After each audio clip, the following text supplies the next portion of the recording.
Un terreau? Alors, aussi, en principe, il est interdit de faire des photos et des flashs pendant la présentation. Ouais.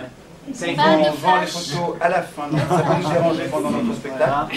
120 € après. On risque de tomber. Pendant nos cascades, c'est dangereux, donc ça, voilà. Et puis on vend les photos à la fin du spectacle, qui sont faites par des photographes professionnels. Voilà, agréé. Là, ils vont avoir peur. Mais il y a beaucoup de monde aujourd'hui, les portes sont ouvertes du coup. Non, je rigole. C'est bien. Ah oui, hein. C'est jour des portes ouvertes. Laissez la place à Adeline. Laissez entrer. Laissez entrer. Mais à chaque fois que je me pousse, tu te pousses. Oh mais regarde, tu es sur une place.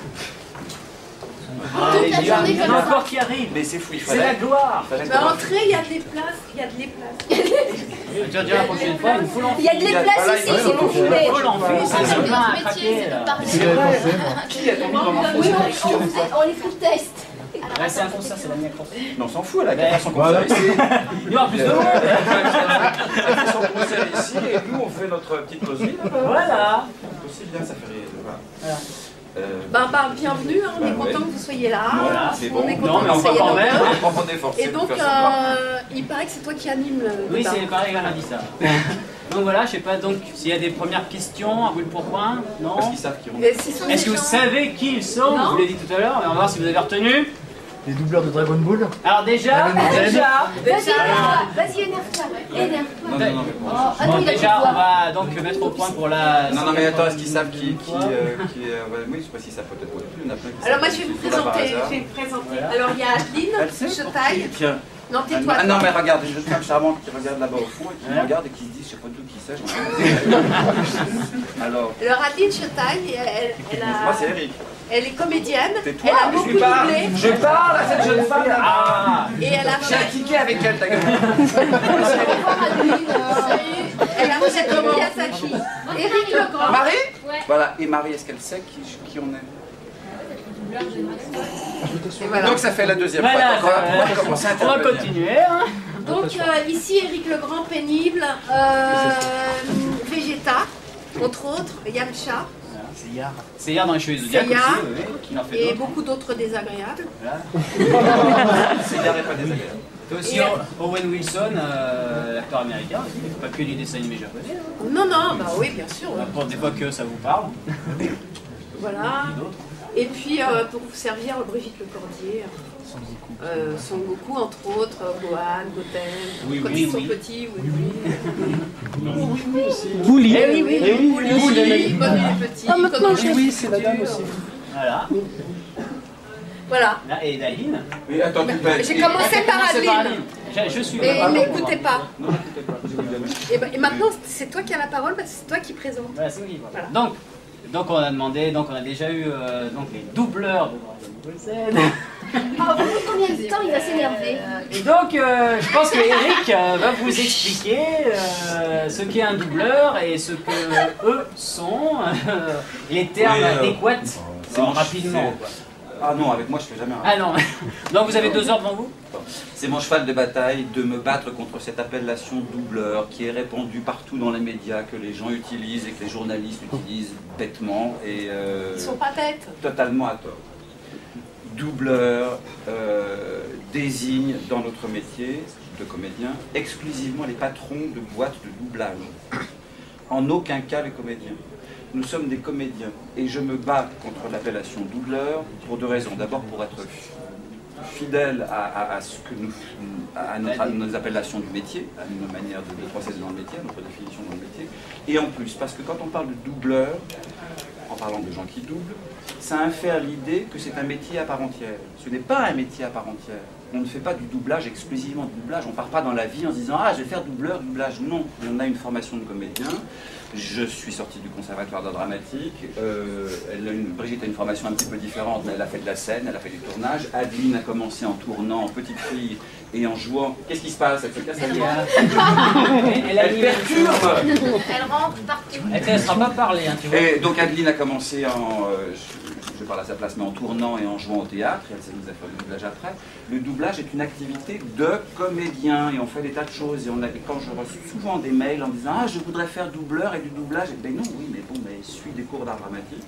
Et puis, l'important, alors on peut ne faire que du doublage, mais L'important, c'est d'avoir une conscience de comédien, c'est-à-dire d'avoir aussi envie de monter sur scène, de tourner devant une caméra, d'enregistrer des dramatiques à la radio, des publicités, tout ce qu'on voudra. C'est une activité à l'intérieur de toutes les activités possibles de comédien.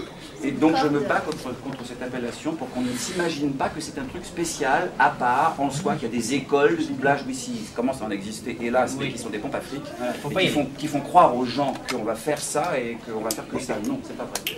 Ça n'existe pas vraiment. Surtout que pour le moment, quand tu sors d'une école, tu arrives en disant j'ai fait l'école de doublage, de machin, il n'y a personne qui te dit ah bah super, vas-y, je te donne des rôles. Surtout pas. Surtout pas. La plupart. C'est pas reconnu pour le moment. Voilà, et Adeline a parfaitement raison de le dire. Et je terminerai avec ça, après je laisse la parole à mes amis. Non, d'ailleurs non. Mais. Je ne suis pas ton ami. Quand vous vous présentez, quand vous cherchez à faire du doublage, parce que c'est une activité qui permet de travailler, et puis une activité de comédien, et donc il y a beaucoup de comédiens qui cherchent à en faire, qui se présentent sur les plateaux, qui viennent assister, qui regardent et qui demandent à faire un essai. La première question du directeur artistique, c'est quoi ta formation? Es-tu comédien? Es-tu comédien? Tu viens d'où? Tu as joué au théâtre, tu as suivi des cours, tu viens d'une école, tu as fait quoi? Les tout jeunes qui n'ont pas fait grand-chose, bon, ils n'ont pas de gros CV à présenter, mais ils disent, bah oui, moi j'ai fait des cours d'art dramatique, ah bah d'accord, ok, très bien. Mais si vous vous présentez en disant, je veux juste faire du doublage parce que j'ai une voix rigolote ou parce que je suis imité, bah, le directeur artistique va vous dire, au revoir bonhomme, tu fais des cours et tu reviens me voir quand tu auras une formation et quand tu auras un... Mais c'est vrai qu'il y a une idée reçue par rapport à la voix. Moi, on me dit souvent, oh, j'aurais toujours rêvé de faire ça parce qu'on m'a dit que j'avais une belle voix. On s'en fout de la belle voix, en ça fait, n'a pas d'importance, ça n'a aucune espèce surtout d'importance. la diction, peut-être, qui est intéressante. Parce que si on a des problèmes d'articulation, de diction, c'est sûr qu'on ne pourra jamais... Voilà. Et c'est vrai qu'il y a des voix qui, a priori, on se dit, elle a une pas très bonne voix, c'est un peu difficile à caser, mais c'est pas tellement l'important. S'il y a du talent derrière, n'importe quelle voix peut être utile. Et puis je vois aussi, c'est sans doute votre cas à vous, des gens qui disent, moi je peux imiter machin, enfin, mais on s'en fout qu'il imite machin, c'est pas le propos. On n'est pas des imitateurs. On n'a pas besoin d'imitateurs, c'est pas une imitation. Tu as une conscience de comédien et tu as des talents de comédien. Voilà, maintenant je laisse la parole. Donc c'était une petite mise au point. C'est mon cheval de bataille, c'est vrai, et tout le monde, enfin beaucoup de gens le savent, et ça me fait rigoler. Quand on m'a dit doubleur, ils savent quand je suis dans les coins que je vais commencer à montrer les crocs. Voilà. Mais c'est pas grave, quand on ne le sait pas, c'est normal qu'on utilise ce terme, mais parce qu'il est utilisé, hélas, dans les médias par tous les journalistes qui n'y connaissent rien, qui disent des conneries comme toujours. Tu devrais inventer un terme. Il faudrait inventer un. Ouais, faut un... Parce que c'est vrai que c'est difficile à décrire. Oui, le comédien qui est la voix de, c'est facile parce que ça... Mon métier, je dis, bah, je suis comédienne, et puis bah, je fais du doublage. Mais c'est vrai que c'est un peu long comme profession. C'est pratique pour différencier le comédien ou l'acteur qu'on voit à l'écran, parce que le comédien et l'acteur c'est la même chose. Différencier celui qu'on voit de celui qui double. Donc c'est une appellation en effet qui est commode, mais qui n'est pas exacte. Merci de votre attention. Vous pouvez Au revoir. Attachez vos ceintures, l'avion va atterrir. Tais-toi, il y a quelqu'un qui pourrait poser une question. Et justement, quand vous dites on ne connaît pas l'appellation doubleur et avant tout nous mettre en avant le fait que vous soyez des comédiens, est-ce que vous voudriez la même catégorisation qu'on a au Japon, où en fait c'est un vrai métier qu'on appelle seiyuu? Et là c'est une vraie institution où il y a une sorte de starification même énorme, elles font la même de l'actualité un peu japonaise là-bas, il y a toutes sortes d'histoires. Et au final, est-ce que quand vous dites on voudrait un terme, est-ce que vous n'avez pas peur justement non, justement, le terme, ça serait plutôt comédien? Non, c'est ça, c'est tout. On ne le veut pas, c'est qu'on l'est. Donc en fait, en effet, au Japon, c'est différent. Et l'appellation doubleur, je le précise, en effet, est utilisée dans certains pays francophones. Je crois qu'au Canada, ils le disent, ou peut-être en Belgique, j'en sais rien. En tous les cas, en France, non. On ne dit jamais doubleur entre nous. On parle quand on dit doubleur, c'est les patrons de doublage. Vraiment, on parle de doubleur, il y a les syndicats des doubleurs. Entre nous, on parle de comédiens. C'est comédien. Ou acteur, tu as tes acteurs, oui, j'ai fait mal, j'ai un bon, très bien. Mais non, on ne veut pas de catégorisation à part. Non. Au Japon, en effet, c'est très particulier, mais c'est une culture donnée, c'est leur culture, c'est leur démarche. Ça n'est pas la nôtre, c'est pas notre manière de voir. Et zone de starification, en effet, très bien, tant mieux pour eux, si on l'avait, on serait ravis, mais c'est pas le cas. Personnellement, je trouve ça bien d'avoir un côté... tout le monde a entendu, pareil pour vous, tout le monde a entendu Brigitte ou Eric à un moment donné, peut-être moi, vous m'avez entendu, mais personne ne va nous reconnaître, personne ne le sait. Et je trouve que c'est une activité qui est sympa. Moi, je trouve ça rigolo. C'est pas plus mal. On n'a pas à être sur le devant de la scène quand on double un acteur étranger. Moi, on me demande souvent, est-ce que vous avez rencontré les acteurs que vous doublez? Non, surtout pas, j'ai pas envie. D'abord, je leur vole leur voix. Si le doublage, c'est un truc de l'ombre, alors si je joue au théâtre, si je tourne, qu'on me reconnaisse pour ça, qu'on m'interviewe pour ça et que je montre ma tronche pour ça, oui. Mais quand je fais du doublage et qu'on vient m'interviewer en me filmant pour le doublage, ça me gêne toujours un peu. J'ai pas envie, je veux rester dans l'ombre pour ça. J'ai pas envie de me mettre en avant. Même si je suis content qu'on reconnaisse le travail que j'ai fait. Je suis ravi d'avoir des compliments ou des critiques, c'est très bien. Mais en même temps, être sur le devant de la scène par rapport à cette activité a quelque chose qui je trouve très paradoxal, qui est gênant. Il faut avoir une certaine humilité. Oui. Parce qu'on est au service du comédien qui a joué à l'écran. Sachant que c'est pas nous qui sommes mis en avant. Nous, sachant qu'en dessin animé, c'est un peu différent. Parce que le dessin animé, le dessin n'a pas de vie propre. En effet, être starifié parce qu'on est la voix d'un dessin, c'est un peu différent. On lui a donné une vie vraiment, donc on a pris la place de personne. Mais quand on double un acteur, on prend sa place en quelque sorte. Et donc rester dans l'ombre, c'est possible. Il faut rester... Et donc, elle n'a rien dit, mais elle va s'attraper. De manière Question par ici. Question par ici. Ouais, vas-y. Excusez-moi. Et pourtant, il y a des acteurs qui sont reconnus comme Roger Carrel ou Gérard Rinaldi et qui font du doublage aussi. Là, c'est-à-dire, enfin reconnus, je veux dire, qui sont au devant de la scène aussi. Oui, mais parce que c'est pour ce qu'ils ont fait au cinéma ou au théâtre. Rinaldi a sa carrière de chanteur, et comédien qu'on a vu à l'image. Avec Carrel, il a fait 12 millions de choses, il a fait du doublage aussi. Justement, il y a quelques mois, il y a Patrick Humain qui est mort. La différence la plus totale, qui est un grand comédien aussi pourtant, et qui est juste connu pour la voix Simpson. Et voilà, comme vous dites, il est resté dans l'ombre. Bon, pourtant, il a été porté à la télévision. Mais il a beaucoup tourné, il a joué au théâtre aussi énormément. Oui, c'est un grand acteur de théâtre. Mais c'est vrai que quand il y a des comédiens qui sont plus connus, on va dire, pour des rôles de doublage, quand ils décèdent, ça se sait pas trop, quoi. Je veux dire, ça c'est pas dans le journal, c'est pas dans le truc, on en parle pas. Non, quand je vais mourir, personne n'en parlera. C'est ce que vous avez marqué sur votre blog derrière, en face de votre site du moins. Facebook? Non, je sais plus. Ah oui, c'est Facebook. Oui, d'accord. J'ai regardé les deux. J'ai regardé les deux. Facebook, j'ai dit en rigolant. Voilà. Mais vous avez marqué tout ce que vous aimez, ce que vous aimez pas, machin. Et paradoxalement, on voit que dans l'écran Disney, on fait justement appel à des stars. Oui, des stars. Ça, c'est une autre affaire. On fait appel à des stars qui ne sont pas des comédiens justement pour doubler. Ah si. Enfin, non. Non, il y en a qui sont pas David Douillet. Ah, ça c'est intéressant. C'est intéressant. Il est devenu après. Mais ils ne travaillent pas dans les mêmes conditions. Oui, ces histoires de voix, je parle beaucoup, je dis c'est pas une copine. Non mais vas-y, ça me fait des vacances. Ces histoires de voix célèbres, on nous demande aussi souvent ce qu'on en pense. Moi, mon point de vue, je laisserai parler mes amis après, qui ne sont pas mes amis d'ailleurs, c'est vrai. Je pense que ça vient des États-Unis, ce phénomène des voix célèbres comme ça. Il faut savoir une chose. Alors on me demande ce que j'en pense. Moi je dis, c'est dans la mesure où on a pris aux États-Unis des célébrités connues pour faire des voix de dessins animés, c'est cohérent qu'en France on va y prendre aussi des célébrités. C'est très cohérent. En plus, il faut savoir une chose, c'est que on appelle ces célébrités pour faire de la publicité. C'est une action commerciale. C'est totalement commercial. Parce qu'on n'a pas le droit, en France, c'est le seul pays au monde où on ne peut pas faire des spots publicitaires pour les films. Il n'y a pas de spot publicitaire de télévision. Donc il compense cette absence par le fait qu'on va prendre des célébrités qui seront invitées dans toutes les émissions et dans tous les journaux et partout, et qui vont parler pendant longtemps, et on va parler et on va diffuser en même temps la bande-annonce du film, etc. Et ça coûtera beaucoup moins cher, même si la célébrité est payée 50 000 ou 100 000 euros, voire plus pour faire son truc, ça coûtera quand même moins cher que de faire, si on faisait des spots publicitaires qui coûteraient beaucoup plus cher. Donc au bout du compte, l'opération économique est très rentable, très valable publicitairement parlant. Puis c'est cohérent si on a pris des vedettes aux États-Unis, qu'on prenne des vedettes chez nous. Là où en France, ça devient complètement con, c'est qu'on déconnecte ça de toute considération artistique. Aux États-Unis, ils vont choisir des vrais comédiens. Quand ils prennent Owen Wilson pour faire la voix de machin, quand ils prennent des vrais acteurs, qui sont des formidables acteurs. Et en plus, quand ils enregistrent leur voix, ils les enregistrent avant le film. C'est-à-dire qu'ils enregistrent ça dans des conditions comme s'ils faisaient une dramatique radio. Ils sont libres de leur création. Comme nous, comme on fait, quand on fait une dramatique radio, ils créent vraiment leurs choses. Ils ne sont pas tributaires d'une technique de doublage. Nous, en France, quand on arrive derrière, on va prendre des gens connus en déconnectant ça de toute considération artistique. Et là, on va prendre des gens uniquement pour la célébrité. C'est-à-dire qu'on ne prendra pas forcément des comédiens. On va prendre des gens du moment qui sont connus. On va prendre aussi bien Claire Chazal, que je dis n'importe quoi, qu'un présentateur télévision, parce qu'on prend le nom. Et là, ça devient con. Là, ça me fait montrer les passions. Si on prend un vrai comédien, très bien, parfait. Si on prend Muriel Robin ou machin, très bien. Le problème est que Muriel Robin, elle va avoir, formidable, mais elle va avoir à se confronter à la technique du doublage.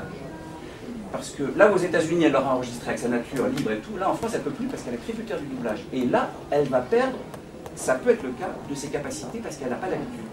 Quand on n'a pas la technique. La technique. Alors, il y en a qui se font très vite. Par exemple, Franck Dubosc, quand il a été pris pour Nemo, Little Nemo, moi je trouve que le résultat est formidable, très très bien ce qu'il a fait. Je ne suis pas très client de ce qu'il fait par ailleurs comme comique, mais là j'ai trouvé c'est formidable le travail qu'il a fait d'acteur. Il s'est fait très vite à la technique, il s'est plié à ça, on a oublié Dubosc et il a vraiment joué le truc et techniquement il est passé, j'en ai parlé avec la directrice artistique, elle m'a dit que ça s'est passé idéalement et le résultat est très très bien. Et là bravo, il a pris bonbon j'imagine quand on l'a payé, mais le résultat est formidable, c'est un vrai comédien, c'est très bien, je n'ai rien à dire. Mais quand on va chercher Nagui, ou quand on va chercher l'autre gros con, Cohen, encore que Cohen, ça n'a pas été épouvantable ce qu'il a fait. Non mais il paraît que par contre il a été épouvantable oui, lors de... voilà, c'est une autre affaire. Mais là je trouve ça con, parce que c'est pas des comédiens, et ça va patauger. Voilà mon point de vue. Et puis parfois on ne reconnaît pas forcément leur voix. Oui. En plus, c'est peut-être plus intéressant d'avoir, si en rôle original c'est une star qui l'a faite, par exemple, tu parlais de Nemo, le personnage de Dory, voilà, qui a été fait par Julia Roberts en original. C'est Céline qui l'a faite. On reconnaît Julia Roberts. Là, et on la voix s'identifie. française qui correspond. Sauf que tu sais pourquoi on a pris Céline en fait. En vérité, ils avaient envisagé une star, quelqu'un de connu, mais ils ont pris Céline parce qu'ils se sont dit, je sais c'est Céline qui m'a dit, si Dubosc n'assume pas, elle on sait qu'elle assurera. D'accord. Donc il y aura à côté, comme elle a un rôle très important. J'ai trouvé ça très judicieux d'entendre Céline, parce que j'ai entendu Julia Roberts quelque part. Mais elle était formidable. Et alors qu'une star que je vois à la télévision, sur scène, voilà, sa voix va pas me parler de la même manière. Enfin bon, voilà mon... Tu vois, c'était arrivé sur Stuart Little dans La Petite Souris, c'était Michael J. Fox qui doublait donc aux US. Enfin, qui doublait.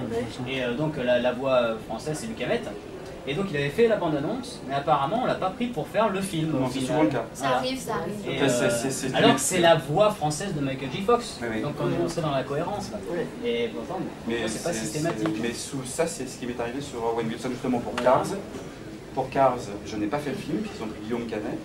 Dans l'original c'est Owen Wilson que j'ai doublé en effet 6 ou 7 ou 8 fois, je ne sais plus. Dans la version française, ils n'ont pas voulu moi, parce qu'en effet, je ne suis pas connu, donc très bien. Ils ont pris Guillaume Canet, donc Guillaume Canet. Ouais. Tout le monde te connaît. Et donc, ils ont pris Guillaume Canet, qui est invité partout, et il a fait son boulot de public relations très bien, parfait. Mais en revanche, j'ai fait toutes les bandes annonces. J'ai fait tous les jeux, j'ai fait toutes les pubs, j'ai fait tous les DVD. Jamais aucun film ne m'a rapporté autant de pognon que ça, parce que j'ai pas fait le film, et pourtant j'ai fait des tas de trucs qui m'ont rapporté du tant mieux, parfait. Mais parce que Canet, il n'allait pas faire ça, évidemment. Il aurait demandé trop cher pour tout ça. Mais j'ai fait tout. Et alors c'est souvent le cas. Pour les bandes annonces, ils prennent l'acteur qui double habituellement, mais pour le vrai film, non, ils vont prendre une vedette. Alors Adeline, par rapport donc à Miyazaki, parce que tu en as fait 3, j'imagine qu'aux US aussi, ils doivent choisir des voix plus ou moins connues pour mettre en avant. Je sais pas du tout. Pas du tout comment. Mais alors là, tu me poses une grosse colle. Ils montrent pas du tout... Je sais pas ce qu'ils font avec les Miyazaki aux États-Unis. Parce que c'est Disney qui avait acheté le truc pour distribuer. Ouais. Après, je sais pas du tout comment ça se passe. Mais donc tu as été choisi plus par le staff japonais pour faire les Miyazaki, pour faire Kiki, pour faire Ariete, tout ça pour le cas de Nausicaa, j'ai été choisi par Miyazaki lui-même. Ah, attention. Ce qui est pas mal. Applause. Ce qui est une surprise pour moi, parce que je ne savais pas du tout qu'il s'y intéressait. Et à chacun des films, en fait, c'est vraiment les responsables du studio Ghibli, voire au Japon, qui validaient. Donc c'est le Japon en dernière instance qui valide pour la France. Ou au moins les représentants Ghibli. Ouais. Je parle peut-être mal. Excusez-moi, pardon. Alors, ce qu'il faut savoir aussi, c'est que quand il y a un doublage d'épisodes de Dragon Ball ou de Saint Seiya ou quoi que ce soit, et quand il y a un doublage d'un grand film de Miyazaki ou d'un même film américain, ça se passe pas pareil. Les cadences, le temps... Il n'y a pas les mêmes budgets. Oui, voilà. Parce que souvent, il y en a, j'imagine, dans la salle qui doivent se dire ouais, des VZ en français, des fois, il y a des conneries, ils disent n'importe quoi, c'est mal doublé, il y a une erreur, un truc. Donc c'est pas de leur faute à eux déjà, que ça soit clair. Hein. Mais c'est aussi parce qu'il y a des cadences, il y a des machins, donc il n'y a pas le même, il y a pas le même pognon qui est mis sur la table pour le résultat, quoi. Oui, bien sûr. Donc, ouais.